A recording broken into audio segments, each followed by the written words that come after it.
next gauge we're going to discuss in the plane, on the cockpit of the plane as we fly through our day, is the altitude gauge.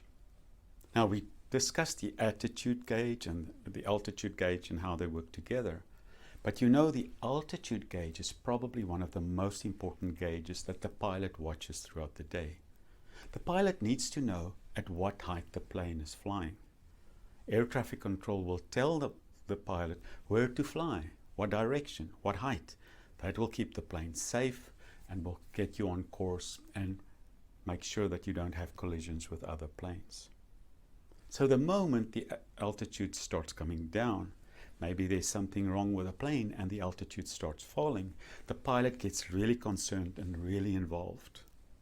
He or she then has to find a place to land, has to tell air traffic control, and has to be in a place where they can come up with a plan of what to do next. Because if you run out of altitude, you're going to crash. Now, the analogy is for us flying through our day that we also need to know where are we in relation to the joy line. It's natural and normal for us to be triggered throughout the day, to have a negative emotional state from time to time, and to go below the joy line. But it's also important for us to realize this is happening. Realize that this is a place where we shouldn't be camping, put up camp and stay.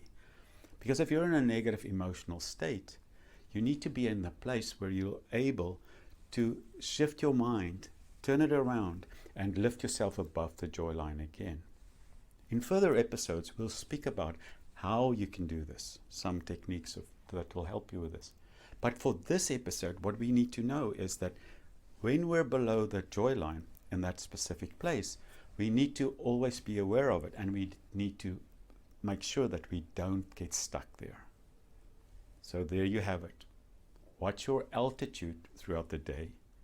Think of where are you in relation to the joy line, and always try and spend as much time as you possibly can higher so that you're above the joy line.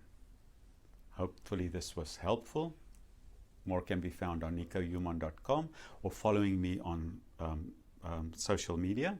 Until next week, and we'll speak about how we can lift our emotions when we're below the joy line. Have a great week.